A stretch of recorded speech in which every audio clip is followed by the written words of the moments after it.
Você tem um deste? Sou louca pelo meu.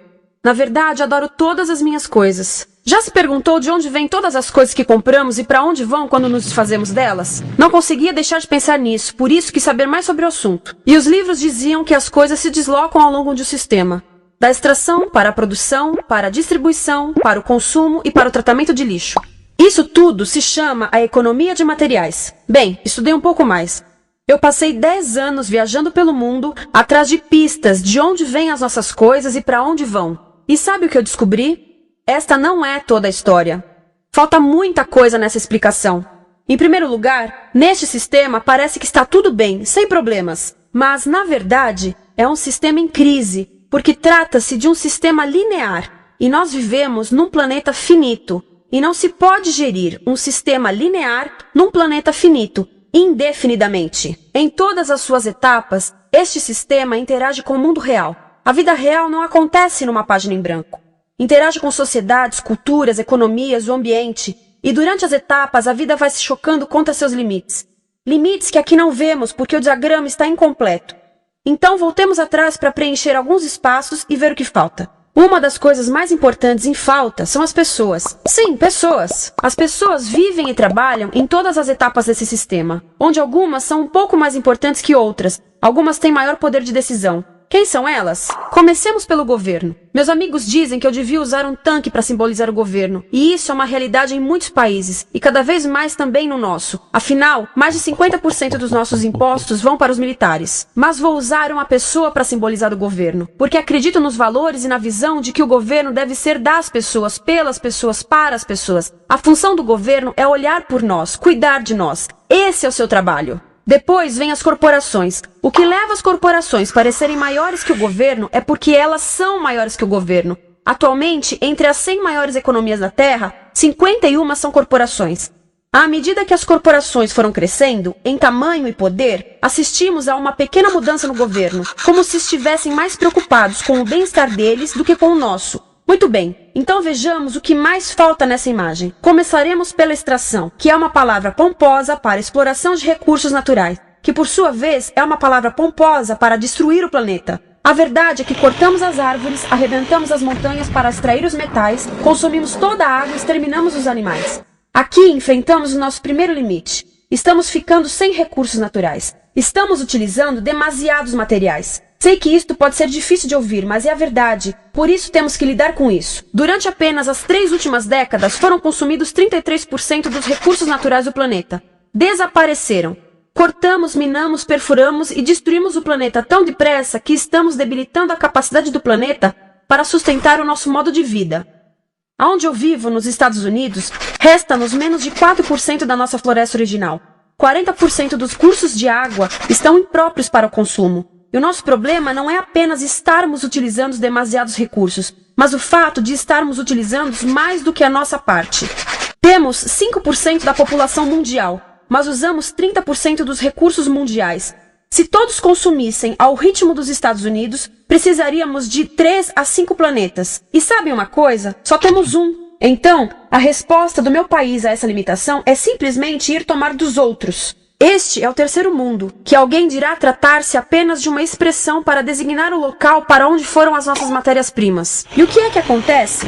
A mesma coisa, destruição do local. 75% das zonas de pesca do planeta estão sendo exploradas ao máximo ou além da sua capacidade. Desapareceram 80% das florestas originais do planeta. Só na Amazônia perdemos 2.000 árvores por minuto, o equivalente a um campo de futebol por minuto. Então, e as pessoas que vivem aqui? Bem, de acordo com esses sujeitos, eles não são donos desses recursos. Mesmo que vivam lá há gerações. Não são donos dos meios de produção, nem compram muitas coisas. Nesse sistema, quem não possui nem compra muitas coisas não tem valor.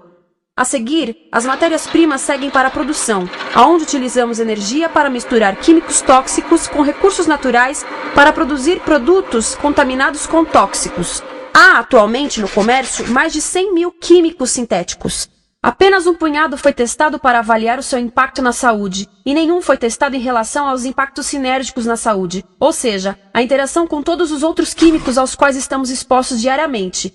Por isso, desconhecemos o impacto total deles na saúde e no ambiente. Mas sabemos uma coisa: os tóxicos entram e saem. Enquanto continuarmos a introduzi-los nos nossos sistemas de produção industrial, continuaremos a inserir esses tóxicos nos produtos que levamos para nossas casas, trabalho e escolas, e claro, para nossos corpos. Como os BFRs, ou retardantes de incêndio à base de brometo, que tornam as coisas mais resistentes ao fogo, mas são super tóxicos. São neurotóxicos, ou seja, tóxicos para o cérebro. O que é que estamos fazendo usando esses químicos? Apesar disso, os usamos em nossos computadores, eletrodomésticos, sofás, colchões e até alguns travesseiros. Sim, pegamos nossos travesseiros, os revestimos com neurotoxinas, levamos para casa e dormimos por 8 horas com eles. Não sei, mas acho que num país com tanto potencial, poderíamos ter uma maneira melhor de evitar que as cabeças peguem fogo à noite. Sabia que essas toxinas vão se acumulando ao longo da cadeia alimentar e se concentram nos nossos corpos? Sabe qual é o alimento do topo da cadeia alimentar com o nível mais elevado de químicos tóxicos? O leite materno.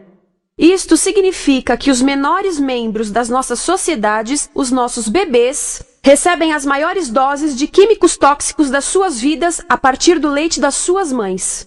Não acha que é uma incrível violação? A amamentação deveria ser o mais importante ato humano de nutrição. Deveria ser algo sagrado e seguro. A amamentação continua a ser o melhor e as mães devem amamentar, mas nós deveríamos proteger esse ato. Eles deviam protegê-lo. Eu pensava que zelavam pelos nossos interesses.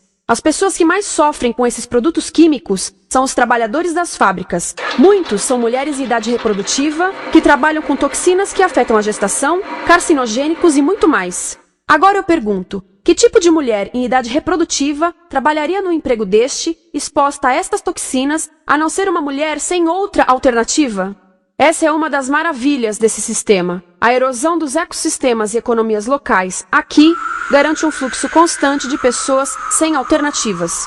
No mundo, há 200 mil pessoas por dia se deslocando de ambientes que as sustentaram ao longo de gerações para cidades, onde muitas vivem em bairros de lata, à procura de emprego, por mais tóxico que seja. Não só os recursos são desperdiçados ao longo desse sistema, mas também pessoas, comunidades inteiras são desfeitas.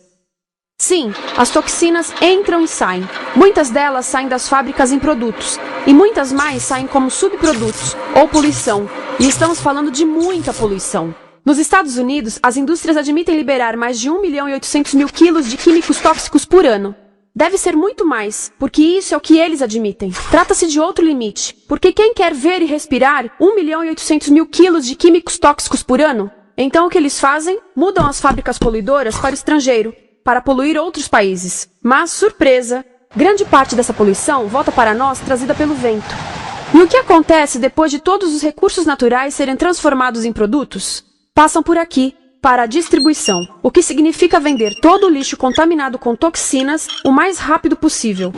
Aqui, o objetivo é manter os preços baixos, com as pessoas comprando os produtos em constante movimento. Como eles mantêm os preços baixos? Pagam salários baixos aos trabalhadores das lojas e restringem o acesso aos seguros de saúde sempre que podem. Tudo se resume em exteriorizar os custos. O verdadeiro custo da produção não se reflete no preço. Em outras palavras, não pagamos aquilo que compramos. Outro dia estive pensando nisto. Ia a caminho do trabalho e queria ouvir as notícias. Por isso entrei numa loja para comprar um rádio. Encontrei um pequeno rádio verde engraçado que custava $4,99. Na fila do caixa pensei, como $4,99 podem refletir o custo da produção e transporte desse rádio até ele chegar nas minhas mãos? O metal deve ter sido extraído na África do Sul. O petróleo provavelmente do Iraque. O plástico produzido na China e talvez montado por uma criança de 15 anos numa fábrica do México. $4,99 não paga nem o aluguel do espaço ocupado na prateleira, nem parte do salário do empregado que me atendeu, ou as viagens de navio e caminhão que o rádio fez. Foi assim que eu percebi que eu não paguei o valor do rádio. Então, quem pagou? Estas pessoas pagaram com a perda do espaço dos seus recursos naturais. Estas pagaram com a perda do ar puro, com o aumento de doenças como asma e câncer. As crianças do Congo pagaram com o seu futuro, pois 30% delas abandonam a escola para trabalhar nas minas de coltan, um metal que usamos em aparelhos eletrônicos baratos e descartáveis. Estas pessoas pagaram por não ter direito ao seguro de saúde. Ao longo desse sistema, pessoas contribuíram para que eu comprasse o rádio por $4,99. Mas essas contribuições não são registradas por nenhum contabilista. É isto que eu quero dizer com exteriorizar o verdadeiro custo de produção. E isso nos leva à seta dourada do consumo. O coração do sistema, o motor que impulsiona. É tão importante proteger esta seta que se tornou prioridade daqueles dois sujeitos. É por isso que após o 11 de setembro, quando nosso país estava em choque, o presidente Bush poderia ter sugerido fazer luto, rezar, ter esperança, mas não, ele disse para fazermos compras. Compras! Nos tornamos uma nação de consumidores. Nossa principal identidade passou a ser de consumidores. Não mães, professores, agricultores, mas consumidores. Nosso valor é medido e demonstrado pelo quanto contribuímos para esta seta. Quanto consumimos. Não é isso que fazemos? Compramos, compramos, compramos. Manter os produtos circulando. E como circulam? Sabe qual a porcentagem dos produtos que circulam através desse sistema que ainda são usados 6 meses depois da venda na América do Norte? 50%? 20%? Não, 1%. 1. Em outras palavras, 99% das coisas que nós cultivamos, processamos, transformamos, 99% das coisas que percorrem o sistema são lixo em menos de 6 meses. Como é que podemos gerir um planeta com esse nível de rendimento? Mas não foi sempre assim. Hoje, o consumidor médio americano consome o dobro que há 50 anos. Pergunte à sua avó. No tempo dela, a boa gestão, a engenhosidade e a poupança eram valorizados. Então, como é que isso aconteceu? Bem, não aconteceu simplesmente. Foi planejado. Pouco depois da Segunda Guerra Mundial, estes sujeitos estudavam a forma de impulsionar a economia. O analista de vendas Victor Lebow articulou a solução que se tornaria a norma de todo o sistema. Ele disse: a nossa enorme economia produtiva exige que façamos do consumo a nossa forma de vida, que tornemos a compra e uso de bens em rituais, que procuremos a nossa satisfação espiritual, a satisfação do nosso ego no consumo. Precisamos que as coisas sejam consumidas, destruídas, substituídas e descartadas a um ritmo cada vez maior. O conselheiro econômico do presidente Eisenhower disse: o principal objetivo da economia americana é produzir mais bens de consumo. Mais bens de consumo? O nosso principal objetivo? Não é providenciar cuidados médicos, ou educação, ou transportes seguros, ou sustentabilidade, ou justiça? Bens de consumo? Como é que eles nos fizeram adotar esse sistema de forma tão entusiástica? Bem, 2 das suas estratégias mais bem-sucedidas são a obsolescência planejada e a obsolescência perceptiva. A obsolescência planejada é uma outra forma de dizer criado para ir para o lixo. Eles fazem as coisas de modo que sejam inúteis tão rápido quanto possível para jogarmos fora e voltarmos a comprar. Isso é óbvio em sacolas ou copos de plástico, mas verifica-se isso em coisas maiores como esfregões, DVDs, máquinas fotográficas, churrasqueiras, quase tudo. Até computadores. Já reparou que quando compra um computador, a tecnologia muda tão rápido que em poucos anos se torna quase um impedimento para a comunicação? Fiquei curiosa e abri um desses computadores para ver o que tinha dentro. E descobri que a peça que se muda a cada ano é apenas uma pecinha no canto. Mas não se pode mudar apenas essa peça, porque cada nova versão tem um formato diferente. Tem que jogar tudo fora e comprar um novo. Estive lendo sobre o design industrial da década de 50, quando a obsolescência planejada começou a aparecer. Esses designers eram muito claros sobre o assunto. Chegavam a debater quão rápido conseguiam que um aparelho avariasse, mas de modo que o consumidor mantivesse fé suficiente para ir comprar outro. Foi tão intencional, mas as coisas não avariam suficientemente rápido para manter essa seta funcionando. Por isso existe também a obsolescência perceptiva. A obsolescência perceptiva nos convence a jogar fora coisas que ainda são perfeitamente úteis. Como fazem isso? Mudam a aparência das coisas. Por isso, se comprou suas coisas há alguns anos, todos percebem que você não tem contribuído para essa seta. E como o nosso valor depende da nossa contribuição para essa seta, isso pode ser embaraçoso. Por exemplo, se eu tiver o mesmo monitor de computador gordo e branco na minha mesa por 5 anos e a minha colega tiver comprado um computador novo, ela vai ter um monitor plano brilhante que combina com o computador, com o celular e até com as canetas. Ela parece estar operando uma nave espacial e eu pareço que tenho uma máquina de lavar na mesa. A moda é outro bom exemplo. Já se perguntou por que os saltos dos sapatos das mulheres passam de largos para finos num ano e no próximo de finos para largos? Não é por haver um debate sobre qual deles é mais saudável. É porque usar saltos largos num ano de saltos finos mostra que você não contribuiu recentemente para a seta. Por isso não vale tanto quanto a pessoa com saltos finos ao seu lado, ou em um anúncio. É para comprarmos sapatos novos. A publicidade e a mídia em geral têm um papel importante nisto. Cada um de nós nos Estados Unidos é bombardeado com mais de 3.000 anúncios por dia. Vemos mais publicidade num ano do que as pessoas há 50 anos viam em toda a vida. Qual é o objetivo de um anúncio, se não nos fazer infelizes com o que temos? Por isso, nos dizem 3.000 vezes por dia que o nosso cabelo está errado, nossa pele, nossa roupa, nossos móveis, nossos carros, nós estamos errados. Mas tudo se resolve se formos às compras. A mídia também ajuda a esconder tudo isto e isto. Por isso, a única parte da economia que vemos são as compras. A extração, produção e envio para o lixo acontecem fora do nosso campo de visão. Por isso, nos Estados Unidos, temos mais coisas do que tivemos antes, mas pesquisas mostram nossa felicidade declinando. Nossa felicidade teve seu pico na década de 50, a mesma época em que a febre consumista explodiu. Coincidência interessante. Acho que sei o porquê. Temos mais coisas, porém menos tempo para o que realmente nos faz felizes. Amigos, família, tempo livre. Estamos trabalhando mais do que nunca. Analistas dizem que não temos tão pouco tempo livre desde a sociedade feudal. E sabem quais são as duas atividades que mais fazemos no pouco tempo livre que temos? Ver televisão e fazer compras. Nós, americanos, passamos 3 a 4 vezes mais tempo comprando do que os europeus. Assim, nessa situação ridícula, vamos trabalhar talvez em 2 empregos, e quando chegamos em casa exaustos e sentamos no sofá novo para ver televisão, os anúncios dizem que não prestamos, então vamos às compras para nos sentirmos melhor. Depois trabalhamos mais para pagar o que compramos e chegamos em casa mais cansados, vemos mais televisão que nos diz para fazermos compras outra vez. E estamos nesse ciclo de trabalhar, ver, comprar, e podíamos simplesmente parar. Então, no final, o que acontece a todas essas coisas que compramos? Nesse ritmo de consumo, não cabe tudo em casa, apesar do tamanho médio das casas ter duplicado nesse país desde os anos 70. Vai tudo pro lixo, e isso nos leva ao tratamento do lixo. Essa é a parte da economia de materiais que conhecemos melhor, porque nós temos de levar o lixo até a esquina. Cada americano produz 2 quilos de lixo por dia, o dobro do que fazíamos há 30 anos. Todo esse lixo ou é despejado num aterro, que é um grande buraco no chão, ou ainda pior, primeiro é incinerado e depois despejado no aterro. As duas formas poluem o ar, o solo, a água, sem esquecer que alteram o clima. A incineração é realmente ruim. Lembra daqueles tóxicos da fase da produção? Bem, queimar o lixo libera esses tóxicos no ar. Pior ainda, produz supertóxicos novos, como a dioxina. A dioxina é a substância mais tóxica feita pelo homem, e os incineradores são a principal fonte de dioxina. Isso significa que podemos parar a principal fonte da mais tóxica substância conhecida e feita pelo homem, simplesmente parando de queimar o lixo. E podemos parar hoje. Algumas empresas não querem criar aterros e incineradores aqui. Por isso, também exportam os resíduos. Então, e a reciclagem? A reciclagem ajuda?